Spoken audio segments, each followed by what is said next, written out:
kan argitan kuni dana Facebookiti. Dana Facebookii kana gubbaatti har'a wanti waliin ilaallu ijoolleen keenya baay'een isaanii karaa garaagaraatiin viidiyoolee fi suuraalee hin barbaachisne dana isaanii irratti arguu jiru. Warri kaan immoo maquma isaaniitiin dana saayiboota isaanii irratti viidiyoo fi suuraaleen babbadoo ta'an utuu ergamanii abbaan itti ergame qofti ni beeka. Namni waan sana erge garuu akka isa hin taane namni hin hubatuuf jechaadha. Garuu maqaa namaatti fayyadamuudhaan karaa akka isaaniif tolutti gara saayibootaan keessaniitti viidiyooleen ergamanii isin hin argitanii yookaan dagalee keessan irratti dagalee feesbuukii gubbaa dana keessan gubbaatti wanti gadi harkifamu baay'een isaa isinitti hin argamu. Namni biraan immoo gaafa feesbuukii keessan banu taayimlaayinii keessan irratti suuraalee fi viidiyoolee garaagaraa akkaataa namoonni itti argan nama gaddisiisa. Garuu abbaan feesbuukii sana arguu hin danda'u jechuudha. Inni kuni namoota waan afaan ingiliffaatiin hackers jedhamanii isaaniin teessoon keessan ni fudhatama. Ergasii booda teessoo keessan itti fayyadamuudhaan wanta hin barbaachisne karaa fedhaniin maqaa keessanii nama saayiboota keessanitti ergu. Saayiboonni keessan maqaa keessaniin waan ergameef isinuma se'u. Kanaaf namoonni keenya baay'een akka walitti hin mufanne haala kana ofirraa hambisuudhaaf feesbuukii keenya maal gochuu qabna isa jedhu xiqqoo mee waliin ilaalla. Namni tokko waan kana argataa hin jiru natti fakkaata. Yeroo baay'ee gorsa waliif dabarsinee turre ijoolleen keenya hin argatiin jirti. Feesbuukii keessan yeroo bantanii jalqaba dana feesbuukii keessanii guutuutti ni bantu. Feesbuukiin keessan danni isaa kana fakkaata jechuudha. Warri kompiitara gubbaatti fayyadamtanii sana booda taayimlaayinii keessan irraa karaa harka mirgaatti harka keessan harka mirgaa irratti furtuu cufamtee teessu argitu. Furtuu sana jalqaba tuqxu yeroo achirratti ukaankitan kan banaman kana ilaaltu who can see my stuff kana sirreeffattu jalqaba. Kan koorratti kan argitan kun only me jedha.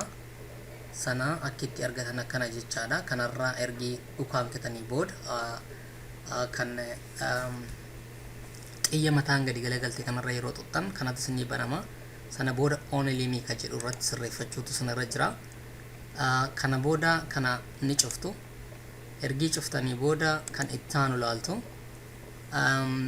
Inni itti aanu furtuutti aanee ammas xiyya mataan gadi galagaltu xiqqoo tokko dana feesbuukii gubbaa irratti kan argamtu gara dhumaarra kan jirtu kanarratti ukaankitu. Sana booda ammas dana maqaa keessan qabateetu banama. Asirratti amma maqaan ani asirraa argitan kana fakkaata. Isa kana akkaataan itti isin ilaaluu qabdanii maqaa keessanirraan gara gadiitti gadi buutu jechuudha. Maqaa keessanirraan gara gadiitti gadi yeroo buutanii jecha afaan ingiliffaatiin setting jedhu kanarratti ukaankitu.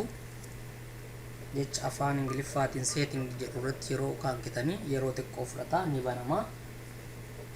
Ammas danni kun gaafa banamee argitan dana kanarratti general security privacy timeline and tagging ka jedhurra yeroo geessanii achirratti ukaankitu. Sana booda dana wal fakkaataa akkasiitu banama jechaadha. Dana wal fakkaataa kanarra egaa lafti isin waan hundumaa ofirraa cuftan ofittis banuudhaaf ofirrattis wanta ofii kanuma ofii hunda akka inni jirutti ofuma ofii qofaaf to'achuufis qabxiin as jira jechaadha. Qabxiilee barbaachisaan nuti asitti tottolchuun irra jiru as jechaadha. Who can add things to my timeline jedha. Eenyutu timeline koo irratti yookaan dana feesbuukii koo gubbaatti wantoota dabaluu danda'a jedha. Inni kun gaaffiidha. Who can post on your timeline jedha. Eenyutu timeline kee gubbaatti waa gad siif harkisa jedha. Eenyutu irratti siif dabala wantoota kan akka viidiyoo, suuraaf kanneen kana fakkaatan. Amma kan koorratti kan argitan kun only me jetti. Only me kan jettu kana fidachuudhaa fi editing kan jettu kana tuquudha. Editing kana yeroo tuqxanii gara harka bitaatti deebitanii ammas furtuu fi mallattoo xiyya lafa gadi galagaltuu gara gadii kan argisiistu kanarratti ukaankitu. Sana booda friends and only me kan jedhu filannoo lama qabdu.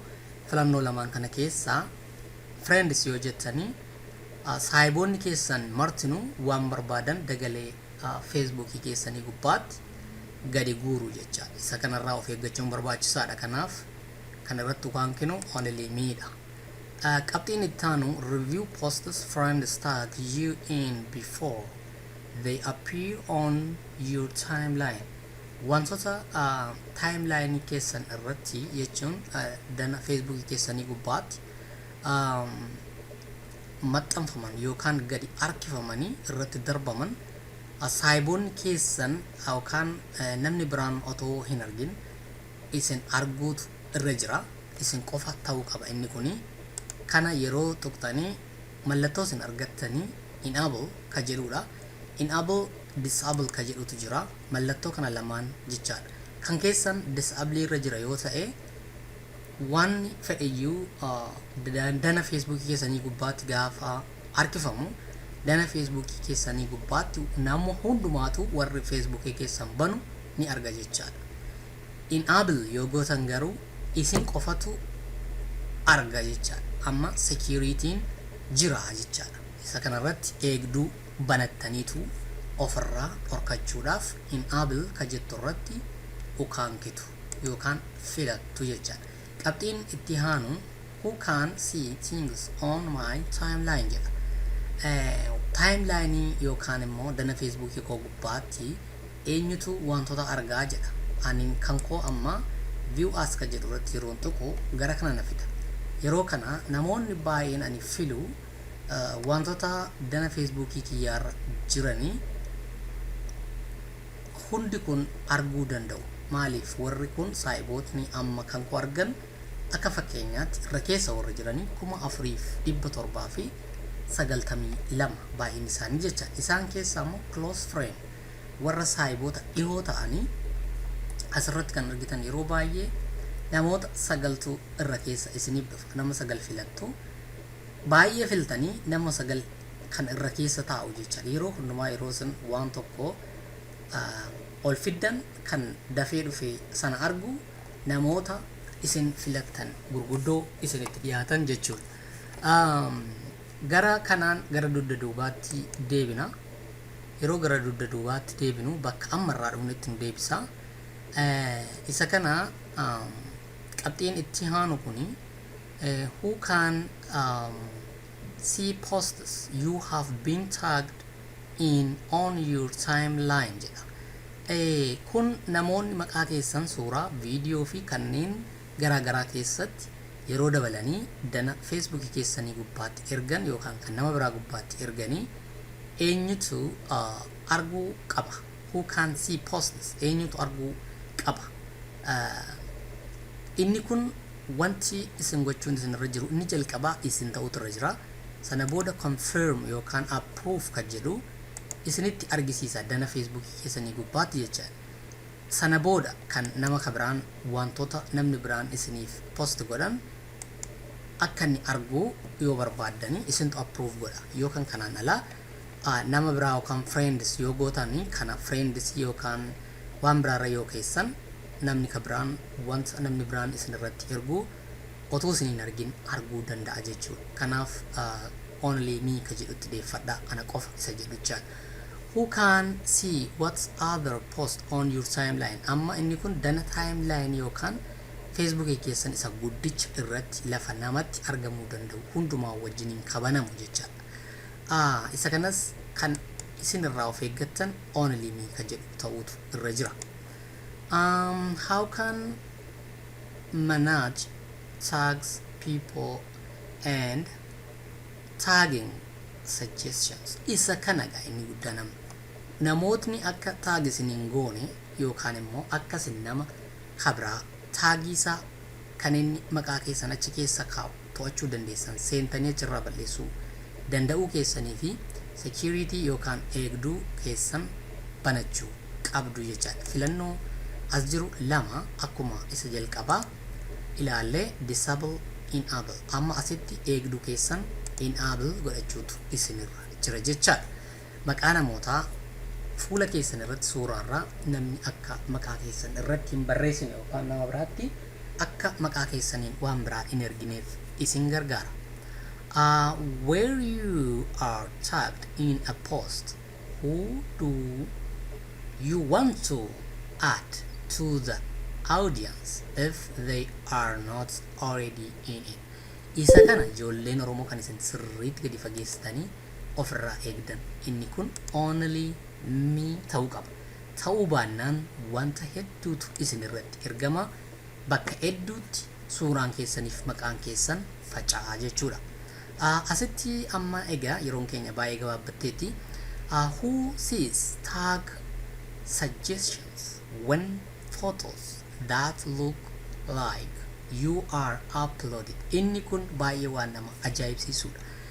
Maqaa keessan qabatee jechaadha. Maqaa keessan qabatee namni tokko yookaan warri hackers warri hattooti kan butan jechaadha. Maqaa namaa kan butatan teessoo namaa kan butatan yeroo maqaa keessaniin deemanii suuraa yookaan viidiyoo yookaan barreeffama yookaan waanuma tokko maqaa keessaniin gara dana feesbuukiitti as harkisu jechaadha. Yeroo kana wanti asirratti jedhamu kuni how can I manage isa jedhu jalqabaa sana laaluutu isinirra jira jechaadha. Akkamittan to'achuu danda'edha. When you are tagged in a post, kana jechuun yeroo maqaan kan kee postii yookaan wanta maxxanfame sana keessa jiraatu akkamitti achi keessa of baasuu dandeessa, akkamitti ija namaa duraa dhabamsiisuu dandeessa, akkamitti sana haquu dandeessa. Who do you want to add to the audience if they are not already in it? Akkamitti immoo asumti namoota kabraa taag gochuu dandeessa. Maqaa namoota akkamitti achi keessatti barreessuu dandeessa. Isa kanaaf namna biraadhaaf yoo kennitan friends yoo jettanii namni biraan akka keessan ta'ee namoota warra kaan saayiboota keessan maqaa isaanii suuraalee babbadoo ta'an hamoo ta'an gubbaatti galchee isaan irratti ergee isiniif saayiboota keessan wal dhabsiisuu danda'a jechaadha. Isinis wal dhabduu jechaadha. Isa kanaaf ofuma keessaniifuu maaltu achirra na kaa'e jettaniis of jibbuun ni jira. Kanaaf otoo waan kana irraa hin fagaatin only me ka jedhu irratti tuqaa sana booda cufaa. Achiin inni itti aanu who sees tag suggestions where photos that looks like isa jedhu kan irra deddeebi'aatii otuu kun no one otuu inni hin siniin hin jedhin akka gadi hin dhiibne itti deebi'aa banaa. Yeroo baay'ee yeroo sin achi keessa jijjiirtanii biraa deemtan ofuma isaatiin jijjiirama al tokko tokko. Kanaaf warri moobaayilii baay'ee of eeggachuutu isinirra jira. Asirratti no one ka jedhu deeffachuu keessan beekuu qabdu. Egaa akkaataan nuyi itti ofirraa cufnus ofitti bannee jara ofitti gadi dhiifnus dubbichi kana fakkaata. Only me on, only me, only me on, only me isa asitti jiru kanaan no one ammaan booda xumureera jechaadha. Nagaadha. Hundumti keessan irra deddeebi'aatii waan kana ilaalaatii karaa dandeessaniin moobaayilii keessan irrattis kompiitara keessan irrattis ofirraa cufuu danda'a. Isinin jaalladhaa, isinin kabaja. Bifa teknooloojii kanatti fayyadamaa aadaa keenya, afaan keenya, safuu saba keenyaaf kabajaa waliif qabnu haa guddifnuun isiniin jedha. Ulfaadhaa. Abdii Borii.